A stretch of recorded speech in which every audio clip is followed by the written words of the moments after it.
नमस्कार। यहाँलाई इतिहास सम्बन्धी तथ्य जानकारी दिने यस हिस्ट्री इन नेपाली च्यानलमा स्वागत छ। भक्तपुर नेपालको प्राचीन कालदेखि नै एक अति महत्त्वपूर्ण स्थानको रूपमा रहेको छ। खोप्रिङबाट खोपो, भक्तग्रामबाट भक्तपुर हुँदै आफ्नो रोमाञ्चक यात्रा तय गरेको यस क्षेत्रले विभिन्न समयमा विभिन्न समस्याहरूबाट गुज्रनु पर्यो। यति हुँदाहुँदै पनि यस क्षेत्रले राजनैतिक, शैक्षिक तथा कलाको केन्द्रको रूपमा आफूलाई स्थापित गर्न भने सफल रहेको छ। आजको यो प्रस्तुति अन्यभन्दा अलिक फरक गर्दै भक्तपुरको ऐतिहासिक यात्राको विषयलाई लिएर यो कार्यक्रम तयार गरेको छु। आउनुहोस् नेपाल तथा विश्व इतिहासको बारे तथ्य तथा प्रामाणिक जानकारी दिने उद्देश्यका साथ इतिहासका विद्यार्थीहरूद्वारा निर्मित यस कार्यक्रमलाई मन पराई लाइक, सेयर र सब्सक्राइब गरिदिनु हुन अनुरोध गर्दै म कार्यक्रम प्रस्तोता सार्थक नेपाल यहाँहरूलाई हार्दिक स्वागत गर्दछु।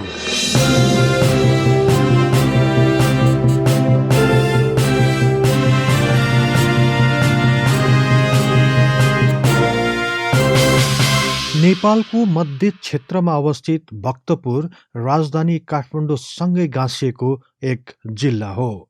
नेपालको सबैभन्दा सानो जिल्ला रहेको यस भक्तपुरको क्षेत्रफल 119 वर्ग किलोमिटर रहेको छ भने यहाँ करिब 3.5 लाख मानिसहरू बसोबास गर्दछन्।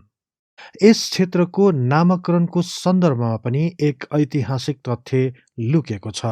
सामान्यतया भक्तपुर नामको प्रयोग गरे तापनि यहाँ बसोबास गर्ने स्थानीय नेवार समुदायहरूले भने यस क्षेत्रलाई खोपोको नामले चिन्दछन्। तर यसको वास्तविक नाम भने खोप्रिङ हो। त्यसैले भक्तपुरलाई प्राचीन कालमा खोप्रिङ भन्ने गरिन्थ्यो। यो शब्द किराँत कालदेखि नै चलनमा रहँदै आएको मानिन्छ, किनकि किराँती भाषामा खोपो अर्थात् कोकको अर्थ पकाइएको भात भन्ने बुझिन्छ भने प्रिङको अर्थ सानो बस्ती अथवा गाउँ भन्ने बुझिन्छ। यस क्षेत्रमा धान तथा अन्य बालीहरू प्रशस्त हुने भएकोले गर्दा यहाँका मानिसहरू कहिल्यै भोकै बस्नु परेन। साथै यहाँ आएका अतिथिहरूलाई पनि पकाइएको खानाबाट सत्कार गर्ने भएकोले नै यस क्षेत्रको नाम किराँती भाषामा खोप्रिङ रहन गएको हो।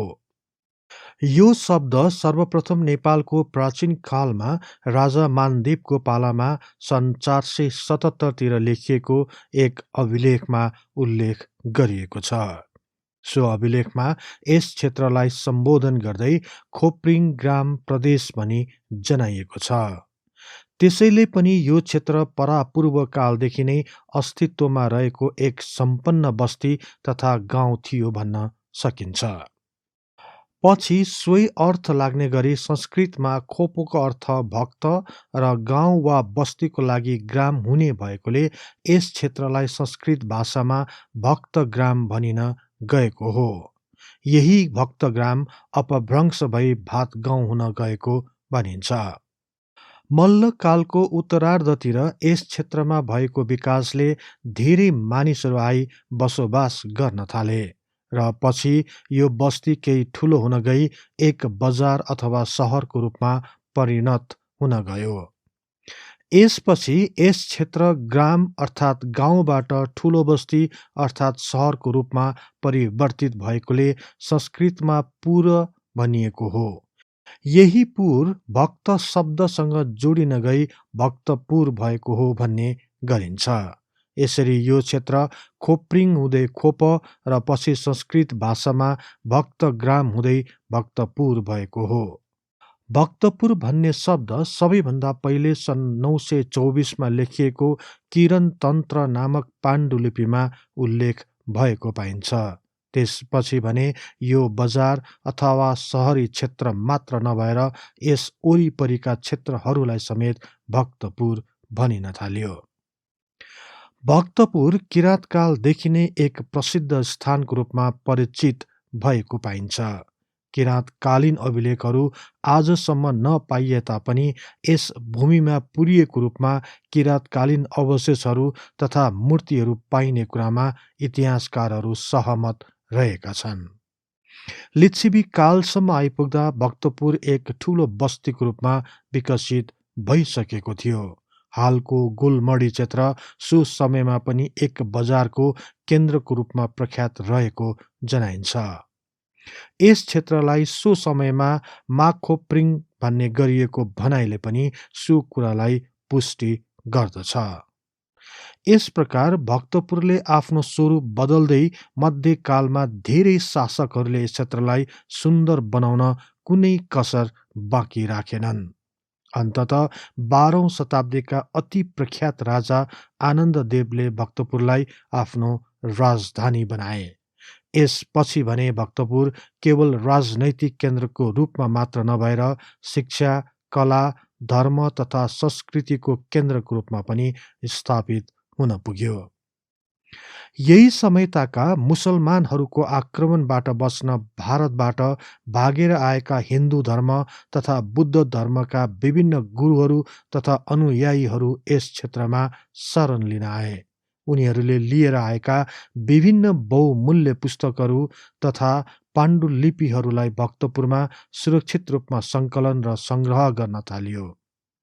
शक्तिका उपासक तत्कालीन राजाहरूले यस क्षेत्रमा विभिन्न देवी तथा देवताहरूको मन्दिरहरूको निर्माण गर्न लगाए।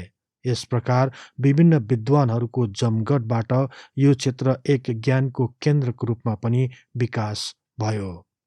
यसको साथै भक्तपुर एक तन्त्र शक्तिको प्रमुख स्थलको रूपमा पनि स्थापित हुन गयो। यसरी राजा शक्तिका उपासक तथा भगवानका अवतार र राजदरबार देवी देवताको वासस्थान तथा एक पवित्र स्थलको रूपमा मानिन थालियो। यति हुँदाहुँदै पनि भक्तपुरको समृद्धिले निरन्तरता पाउन सकेन। बेला बेलामा यस क्षेत्रमा बाह्य आक्रमणको प्रयास भइरहे। यस्तैमा सन् 1349मा बङ्गालका सुल्तान शमसुद्दिनद्वारा भएको आक्रमणबाट भक्तपुरको वैभवता पुरै तहस नहस भयो। उनीहरूको विनाशकारी अतिक्रमणबाट भक्तपुरले अपूरणीय क्षति बेहोर्नु पर्यो। तर पनि मल्ल राजाहरूले भक्तपुरलाई आफ्नो राजधानीको रूपमा पुनः स्थापित गरे। राजा ज्योति मल्लपछि काठमाडौँ उपत्यकामा यक्से मल्ल राजा भए। सन् 1428मा उनी राजा भएपछि भक्तपुरलाई बाह्य आक्रमणबाट बचाउन भक्तपुर नगर वरिपरि ठुल्ठुला प्रखालहरूको निर्माण गरे। उनी महत्त्वाकांक्षी शासक पनि भएकाले उनले आफ्नो राज्यलाई मिथिला, मगध र गयासम्म विजय गरी राज्य विस्तार गरेका थिए। राजा यक्सेमल्ल धार्मिक प्रवृत्तिका पनि थिए। भक्तपुरमा अवस्थित दत्तात्रेय मन्दिर उनको नै देन हो। देवी देवताका विशेष उपासक रहेका उनले उपत्यकामा धेरै मन्दिरहरू पनि निर्माण गरे। सन् 1482मा राजा यक्सेमल्लको मृत्यु भएपछि भने नेपाल मण्डलमा राजनैतिक अस्थिरताको सुरुवात भयो। यक्सेमल्लपछि उनका जेठा छोरा राय मल्ल भक्तपुरको राजगद्दीमा आसीन भए।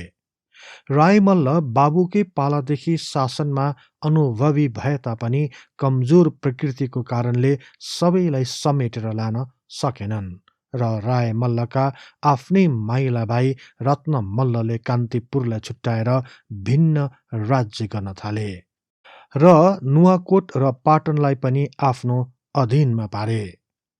साइला भाइ रणमल्लले बनेपा कब्जा गरे। यस प्रकार यी भाइहरू कहिल्यै नमिल्ने गरी आफ्ना आफ्ना राज्यहरू बनाउनतिर लागे। राय मल्लको राज्यकालमा यक्षेश्वर मन्दिरको गुठी राख्ने, दत्तात्रेय मन्दिरको तला थप्ने काम गरे। यही समयमा कुसुण्डी कर्म कात्यायनी र गीत गोविन्द जस्ता संस्कृत ग्रन्थको पनि रचना भएको थियो। सन् 1505मा राय मल्लको मृत्यु भएपछि उनका छोरा भुवन मल्ल भक्तपुरका राजा भए। राय मल्लका साइला भाइले राज्य गर्दै आएका बनेपा र साङ्गा राज्य उनको मृत्युपछि उनका उत्तराधिकारी नभएकोले भुवन मल्लको कार्यकालमा यी क्षेत्रहरू पनि भक्तपुर राज्यमा नै गाभियो। राजा भुवन मल्ल नृत्य तथा सङ्गीतका शौखिन थिए। त्यसैले उनको कार्यकालमा उनले भक्तपुरमा नवदुर्गा नाच र बोडेमा महालक्ष्मी नाचको सुरुवात गरे।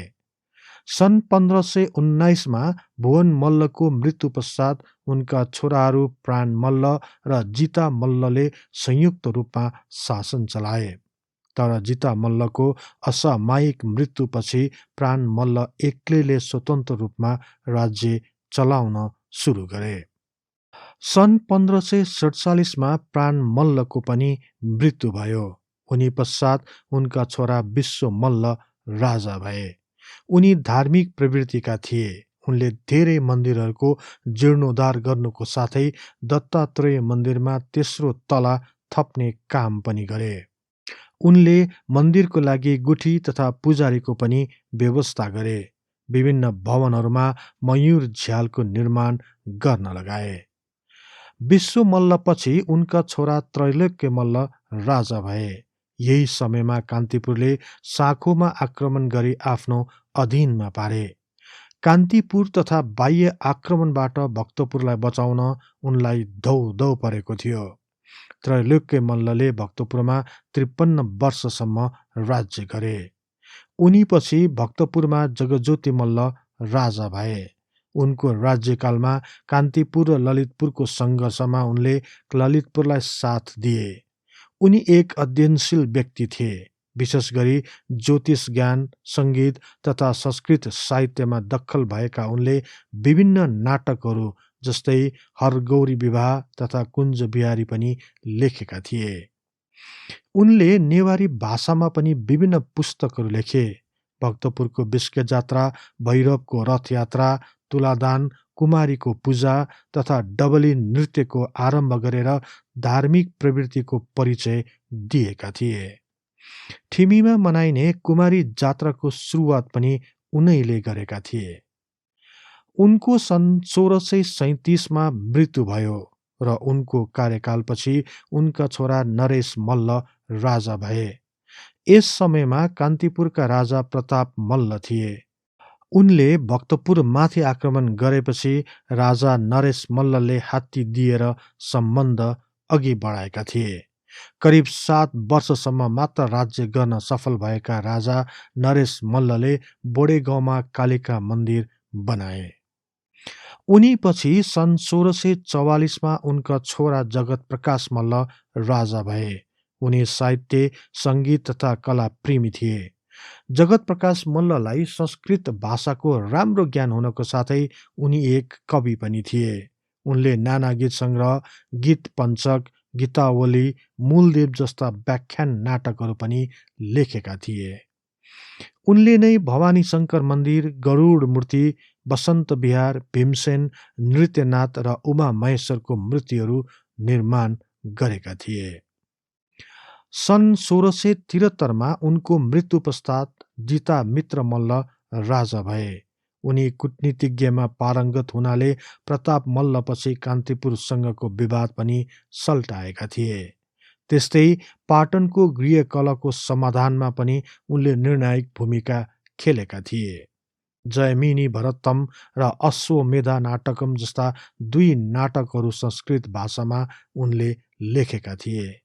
उनको पालामा भक्तपुरमा कृषिको विकासको लागि कुलो निर्माण गरी पानीको प्रयोगमा निश्चित नियमहरू बनाए। तर सन् 1681मा आएको विनाशकारी भूकम्पले भक्तपुरका प्रमुख मन्दिरहरूको साथै दरबार पनि क्षतिग्रस्त हुन पुग्यो। राजा जितामित्र मल्लको मृत्यु पश्चात सन् 1696मा भूपतिन्द्र मल्ल राजा भए। उनलाई कान्तिपुर र ललितपुरका अनुभवी राजाहरूले दुःख दिन थालेपछि गोर्खा, तनहु र मकवानपुरसँग सहयोग मागेर पाटनलाई झुक्काए भने कान्तिपुरसँग उनले मित्रता कायम गरे। आफ्ना पिता जितामित्र मल्लले सिँगारेको भक्तपुरलाई भूपतिन्द्र मल्लले अझ भव्य बनाए। उनले विशाल र आकर्षक 55 झ्याले दरबार, 5 तले न्यातपोल, कोटीहोम, दरबार सामु आफ्नो मूर्तिसहितको स्तम्भको निर्माण गरेर भक्तपुरलाई एक रमणीय स्थल बनाइदिए। भूपतिन्द्र मल्लले जैमिनी भारत, विद्या विलाप, गौरी विवाह रामायण, नलचरित्र, महाभारत जस्ता कृतिहरू पनि लेखेका थिए। उनले नाटक मञ्चन पनि गराउँथे। उनका कृतिहरूलाई उच्च कोटिको रूपमा मानिएको छ। भूपतिन्द्र मल्लपछि उनका छोरा रणजित मल्ल सन् 1722 मा भक्तपुरका राजा भए। उनी राजनीतिमा आफ्ना बाबुबाट प्रशिक्षित थिए। उनी राजा भएपछि कुनै बेला गोर्खा र कुनै बेला अन्य राजासँग सहयोग लिई छिमेकीसँग युद्धमा जुटिरहे। उनी प्राय एक्लै परेको बेला गोर्खासँग सहयोग माग्न जान्थे र विजय भएपछि सो सम्बन्धलाई त्यागिदिन्थे। राजा रणजित मल्लले इन्द्रविजय, उषाहरण, कृष्णचरित्र, रामायण जस्ता नाटक र गोरोक्षोपाख्यान, दिक्पाल, गणेशोपाख्यान, कृष्ण कैलाश यात्रा, वाल्मीकि रामायण जस्ता ग्रन्थहरू तयार पारेका थिए।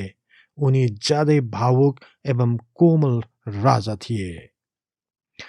गोर्खाका राजा पृथ्वीनारायण शाहले उपत्यकामा आक्रमण गरेपछि कान्तिपुरका राजा जयप्रकाश मल्ल र पाटनका राजा तेज नरसिंह मल्ल भागेर भक्तपुरका राजा रणजित मल्लकोमा शरण लिन गएका थिए। पृथ्वीनारायण शाहले यी राजाहरूलाई उनी सामु सुम्पिन आह्वान गरेको भए तापनि राजा रणजित मल्लले अस्वीकार गरे र सन् 1769 नोभेम्बर 10 तारिकको दिन भक्तपुरमाथि आक्रमणको घोषणा गरे। रणजित मल्लले चौदण्डीसँग सहयोगको याचना गरे, तर चौदण्डी र नगरकोटीहरूको सानो सहयोगको साथ उनले गोर्खाका सैनिकहरूसँग डटेर सामना गरे तापनि गोर्खाको विरुद्ध लामो समयसम्म युद्ध गर्न सकेनन्। अन्ततः भक्तपुरका राजा रणजित मल्लले हार स्वीकार गरे। रणजित मल्ल पृथ्वीनारायण शाहका साथी वीर नरसिंह मल्लका पिता थिए। त्यसैले भनिन्छ पृथ्वीनारायण शाहले रणजित मल्ललाई दोलखातिरका राजा हुन अनुरोध गरेका थिए, तर उनले अस्वीकार गरेका कारण उनकै इच्छा अनुसार काशीवास गर्ने अवसर दिइएको थियो। बाँकी रहेको जीवनलाई धार्मिक कार्यमा लगाउन उनी काशीमा बस्न थाले र पछि काशीमा नै उनको मृत्यु भयो। यसपछि भक्तपुरले राजनैतिक केन्द्रको रूपमा रहेको अस्तित्व भने गुमाउन पुग्यो। नेपालको राजधानी काठमाडौँमा स्थानान्तर भयो। तर पनि भक्तपुरको सम्पदा र संस्कृतिले आज पनि एक पृथक क्षेत्रको रूपमा स्थापित गर्न सफल भएको छ। प्रत्येक 100 मिटरको दूरीमा अवस्थित नगरभित्र रहेका विभिन्न आकर्षक सम्पदाहरू तथा पुरै जिल्लाभित्र रहेका विभिन्न धार्मिक तथा सांस्कृतिक विभिन्नताले भक्तपुरलाई नेपालकै एक पृथक क्षेत्रको रूपमा स्थापित गरेको छ। त्यसैले भक्तपुरलाई नेपालको एक मात्र आकर्षक तथा बहुमूल्य सम्पदाहरूको राजधानीको रूपमा मान्दा दुई मत नहुने कुरामा म विश्वस्त छु।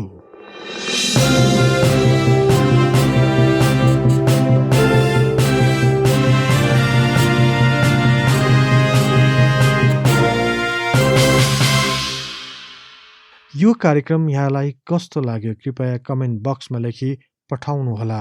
यस्तै तथ्य इतिहासको लागि हिस्ट्री इन नेपाली च्यानललाई सदैव सम्झनुहोस्। इतिहासको कुनै पनि कालखण्डबारे तपाईँलाई सुन्न र बुझ्न चाहना राख्नु भएको छ भने तल रहेको कमेन्ट बक्समा उल्लेख गर्नुहोस्। हामी सोबारे प्राथमिकताका साथ कार्यक्रम बनाउने नै छौँ।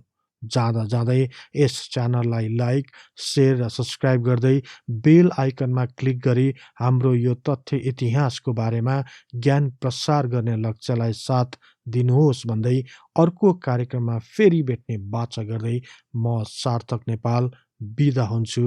हवस् त, नमस्कार।